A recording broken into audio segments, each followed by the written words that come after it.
The National Union of Mineworkers and National Union of Metalworkers of South Africa have meanwhile called on their members to normalise the situation given that Eskom has returned to the negotiating table. The two unions say they have made considerable progress in negotiations with a new offer which will be tabled at the Central Bargaining Forum this Friday, 1st of July.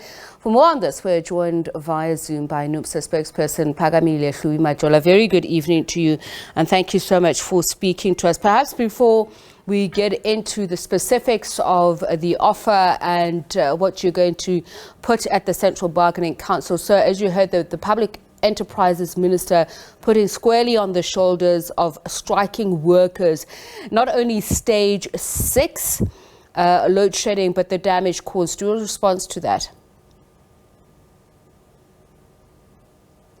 Please unmute yourself. Sorry about that. Good evening and good evening to your viewers, and thank you for having me on the show. I think, first of all, we need to remember that what sparked the strike, what caused these protests that we saw taking place all over the country, was an absolute refusal by Eskom to engage workers in a meaningful manner. They walked out of wage talks on last week, Tuesday, when we met to engage on the 4th round of talks. And their behavior is what provoked workers to come out and protest, as you saw in different videos at different parts of the country. They were protesting in anger because Eskom had walked out of wage talks last week, Tuesday. So, and I think we must be clear that we would not be here had it not been for the reckless and irresponsible decision taken by Eskom management to walk out of wage talks. The CEO, Jan Obelholzer, denies this. He says they did not walk out of wage talks. What simply happened was that they tabled this 5% wage increase, and certain quarters of organized labor indicated that they would not accept it. Was it an inability or lack of willingness to entertain the offer? Is this explanation according to what you experienced as unions? Eskom has not been forthright about what happened that day. They actually only presented one proposal, and when they were challenged on that proposal, they then walked out of talks, that they collapsed the talks. That's actually what happened. And they've been scapegoating workers ever since they took that reckless decision. And just to give you a line-by-line account of what happened, is that we met on Tuesday. Numsa made an opening address to the effect that we've been able to demonstrate at the Central Bargaining Forum that Eskom, number one, can afford workers' wages, but also number two, it's very clear that Eskom has taken money away from workers' benefits and increases and is using that money to fund or pay for these exorbitant primary energy contracts. And this is what we said. And after we said that, Eskom then stood up and declared a dispute, said they were no longer engaging, and walked out of the talks. Okay. So I think we must be very clear about the fact that their actions are what triggered the anger, and it was made worse by the fact that for the last 4 years, workers in the Central Bargaining Forum have not had a meaningful increase. And yet in the same period of the last 4 years, the workers have not had a meaningful increase. Their wages have remained flat at not more than 17.4 billion.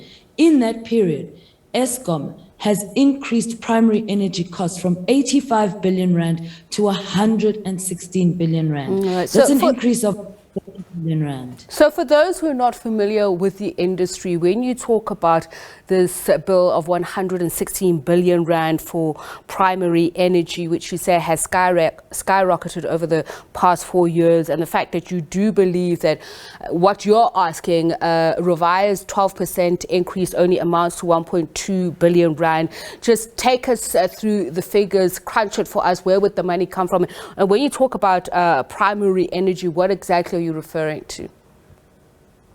When we talk about primary energy, we're talking about the costs of coal, the cost of IPPs, and the cost of diesel.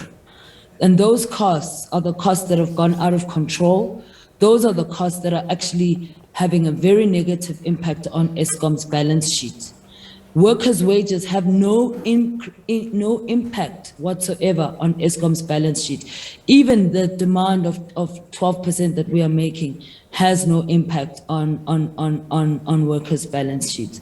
So ultimately, this is why workers were so angry in these last couple of days, because they're aware of the fact that they have been experiencing further and further cutbacks to their benefits and wages and conditions, and that this is having a very negative impact on their lives.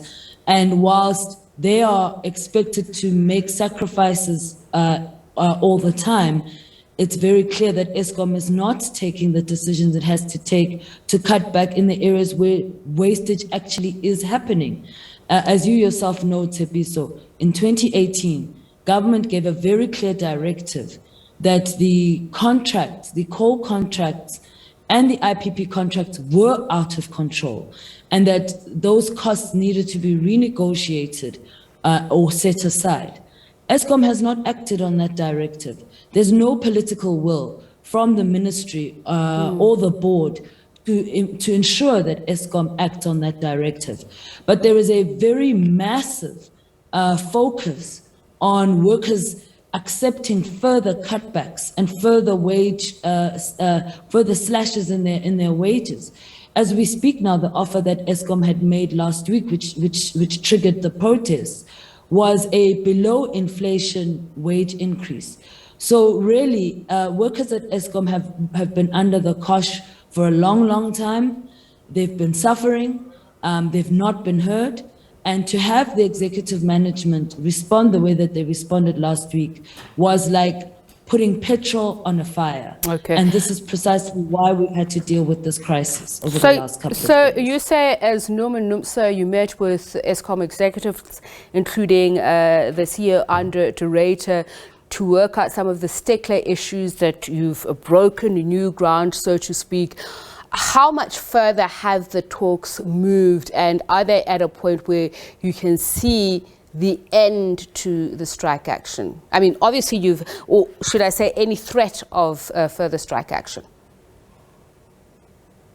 We said in our engagements to members that there is a proposal on the table. We will be allowing them to sort of consult and to engage on that proposal.